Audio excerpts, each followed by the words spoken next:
Hey there, everybody. Let's do a little bit more TSI practice. You need to know your exponent rules for this question, okay?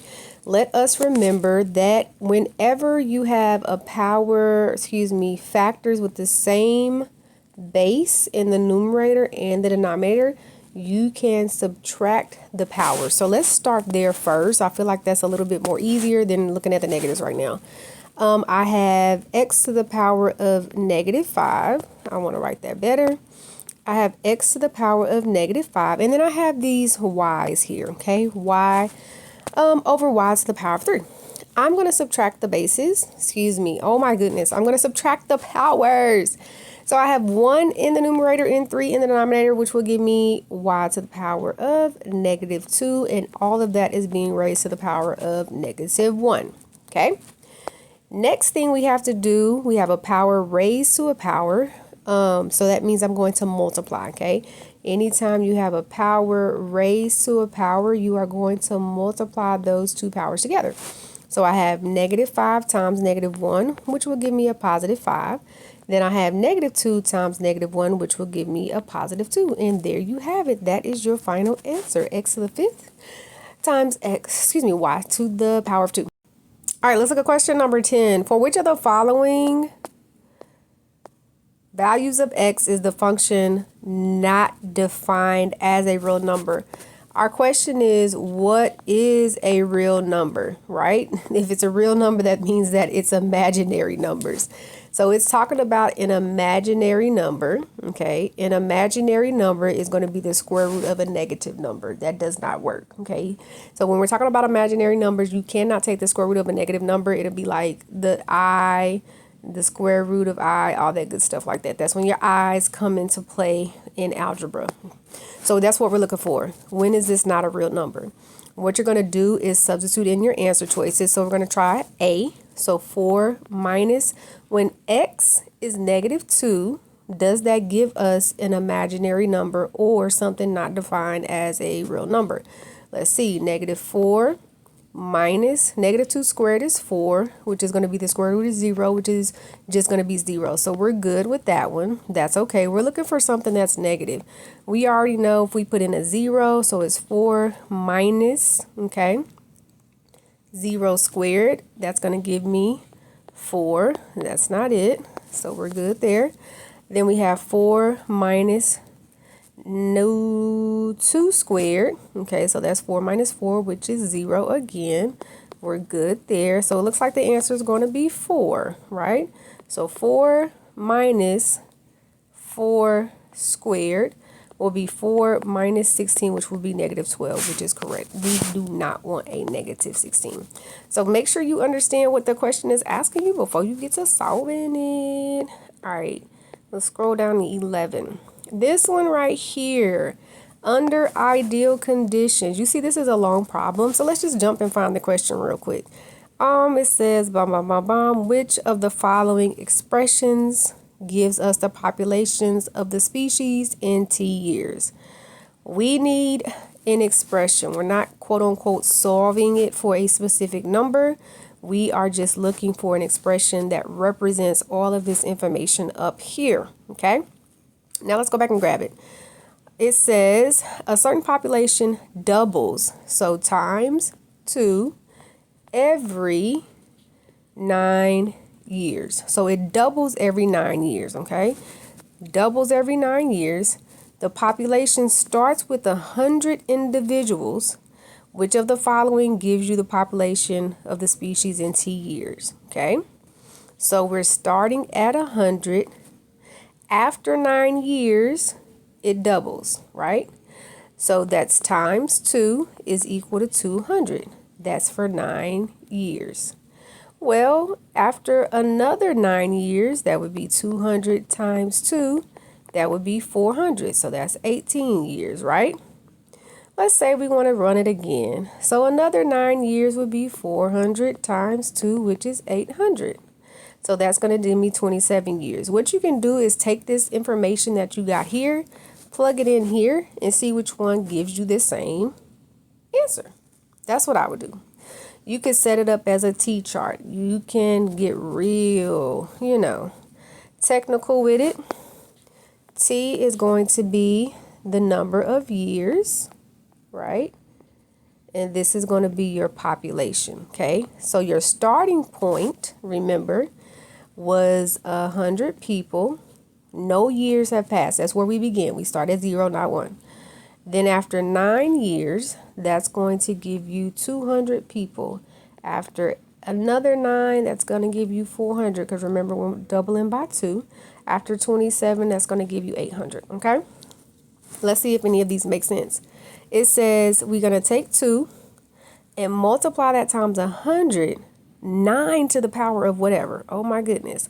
I would come down here to the 9 or the 18 and do that, not the 0. So let's check out this one. 2 times 100 raised to the power of 9 times 9. That's going to be 2 times 100 to the power of 81. I already know that's more than 200, so we know that's not going to work. Okay? That's not going to work. The next one says 2 times 100 raised to the power of, okay, remember, I'm gonna jump down here to 18 just because I see it's 9 divided by 9. So I'm going to do 18 divided by 9. 2 times 100 raised to the power of 2. 100 times 100 is not going to give me 200. I already see that ain't going to work either. All right. Not going to work. Next one says 100 times 2 raised to the power of n t. So let's go ahead and do 9. We're going to keep it low. 2 to the power of 81. It's not going to be no 200. That ain't going to work either. See how this is going? We're going pretty quick. 100 times 2 to the power of 18 divided by 2. Okay, this may work. 100 times 2 raised to the power of 2 will be 100 times 4, which is 400. Boom, it worked. Let's just do one more just to make sure. 100 times 2, 27 divided by 9. 100 times 2 to the power of 3. 100 times, remember 2 times 2 times 2 is 8. So times 8 equals 100. Bam, bam, bam. Thank you, ma'am. We got it. Let me know if you need me to break that down in a different way, if it didn't make sense, if it was more confusing. I don't know. Let's see here. Number 12 is 7p minus 4. Let me write that a little bigger. 7p minus 4 is equal to 8. What's the value of p? We are solving for the unknown. Okay, anytime you're given a variable with an equal sign, solve for it. Your goal is to keep it balanced. Okay, keep it balanced. Keep it equivalent, keep it balanced. This is an equation, which means one side is equal to the other side. Well, if I'm going to keep it balanced, what I do to one side, I have to do to the other. Okay, how do I keep it balanced? 7 minus 4 plus 4 is equal to 8 plus 4. I'm going to keep it balanced, okay? So I am getting rid of things that are on the the left side, because I'm trying to get p by itself to determine what the value of it is. 8 plus 4 is 12, okay? Now I'm going to do divide by 7, divide by 7. P is equal to 12 over 7. Answer is C. So remember, for these types of questions, when we're solving for a variable, our goal is to keep it balanced and keep it equivalent. What you do to one side, you must do to the other, because that's what keeps the equation equal. Okay? There's a series of steps that we want to take to get it by itself. And we want to get rid of all numbers over here. And we use inverse operations to do that. Okay? If you want to reverse a positive 4, you will apply a negative 4. So 7p minus 4 is equal to 8. Well, the only way to make this negative 4 zero out is to apply a positive 4. But to keep it balanced, I have to do the same thing on the other side. So negative 4 and positive 4 make 0. 7p is equal to 8 plus 4. 7p is equal to 12. Now divide by 7. What I do to one side, I do to the other. And there we go. Bada bing, bada boom. All right, number 13. We are looking at an XY plane. The question says, which of the following must be true? So we're looking for a true statement about these equations. The slope, what is slope? It's going to be your rise over your run, and it's represented by m. Okay, always represented by m in the equation y is equal to mx plus b, which is slope intercept form. Your slope is m, your b is your y intercept. Okay, that's your y intercept. Oh, that's ugly. My bad. Y'all get what I'm talking about. So we have an equation here. It says y is equal to mx minus 4 is less than. Let's go ahead and write that out. Less than is important. Less than is this way. The slope of the line, y is equal to x minus 4. So I'm looking at the m variable, or what number is in the position of m. So I'm going to look here. M is less than. What number is understood to be in front of every variable that doesn't have a number written in front of it? It's a number 1, okay? 1x.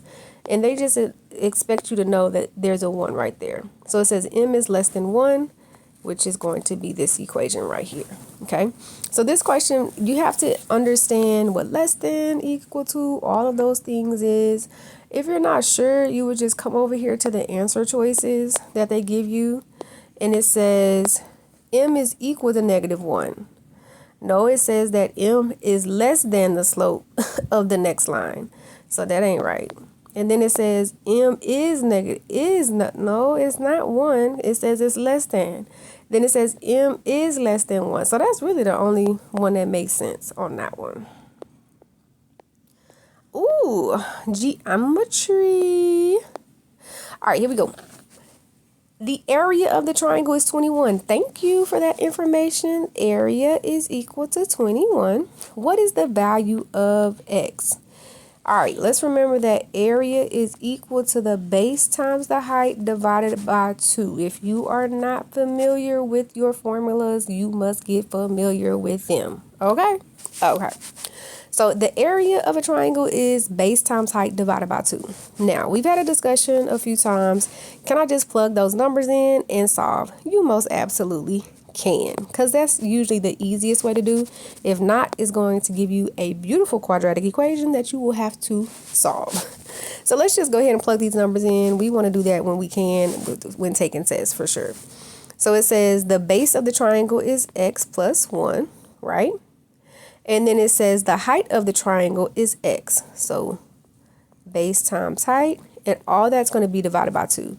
Now we're going to substitute in the numbers that they gave us to see which one is going to give us 21, right? So base times height divided by 2 should equal 21. Let's go ahead and start subbing in the A, B, C choices. So for A, 3 plus 1 times 3 divided by 2. This would be 4 times 3, which is 12, and 12 divided by 2 is 6. Nope, because we're trying to get to 21. All right, next one. 6 plus 1 times 6 divided by 2. 6 plus 1 is 7 times 6 is 42 divided by 2 is 21. Boom, boom. There you go, right there. And we found the answer. Next question. Now, I will say some of you may remember, let me go back up here, that is also 1/2 the base times the height. Either one of those is going to be fine, okay? I want to show you real quick that if you use that formula, it would have been the same way. So x plus 1 times x, 1/2, 6 plus 1 times 6, 1/2, 7 times 6, 1/2 of 42. Okay, so multiplying by 1/2 is the same as dividing by 2. It just gets tricky if you were to actually input that as a formula and solve it, because it just, So, yeah, go ahead and substitute the numbers in now. Let me shrink that down a little bit. Another geometry problem. Woo! All right, same thing here. We're not actually solving for a value. We are just simplifying with the information that they gave us. So if, let me see if I can highlight that. Okay, so R is equal to 2. Goodness gracious. So R is equal to 2B. H is equal to 5B plus 3. What is the volume in terms of B? That's letting us know that we are going to keep all these letters in here, okay? Now, the formula that they gave us so kindly and so nicely of them is V is equal to pi r squared times H. Let's go ahead and throw these letters in here. Volume is equal to pi times radius, okay? So remember, radius is 2b, so that'll be 2b, okay? Go ahead and wrap it in parentheses. Anytime you substitute values in, you want to wrap them inside parentheses so that you can make sure that you are you're going to calculate it correctly, okay? Parentheses are important. Just remember that. Times the height, okay? Because if you didn't put it in parentheses, the only thing that you was going to square would be that b, and that ain't how that's supposed to be. All right? This is 5b plus 3. Next thing is just begin simplifying. I have pi is equal to 2b squared. Okay, so remember exponents come first whenever you are doing PEMDAS and you are, trying to simplify something. Here it's going to be 2 to the power of 2, which is 4, and then b to the power of 2, which is b squared. All of that is going to be multiplied times 5b plus 3. Okay. So now I have 4 pi b squared times 5b plus 3. Okay. And you can move that inside of there. Just know that this is all grouped together as one little situation. Here we go. Pi 4b squared times 5b. Number times number is 20. B squared times b is b cubed. And then pi. So 20b cubed pi. Now we got to do that second part. We did it times the first term. Now we got to do it times the second term. So number times number. 4 times 3 is 12. I don't have a b, so it's just going to be b squared and then pi, okay? And they wrote it differently. They put the pi next to the number, which is cool. Well, it's all the same. So that would be your answer. 20 pi b cubed plus 12 pi b squared. That one right there. All right, perfect. Rolling.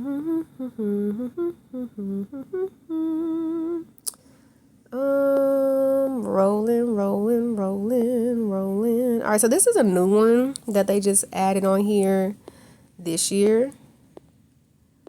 Let me see if I can move this. I thought I could, but I forgot how to do it. Oh, there you go. Okay. Oh, never mind. I thought I was going to be able to move to the side. Okay. Hold on. Let me stop this real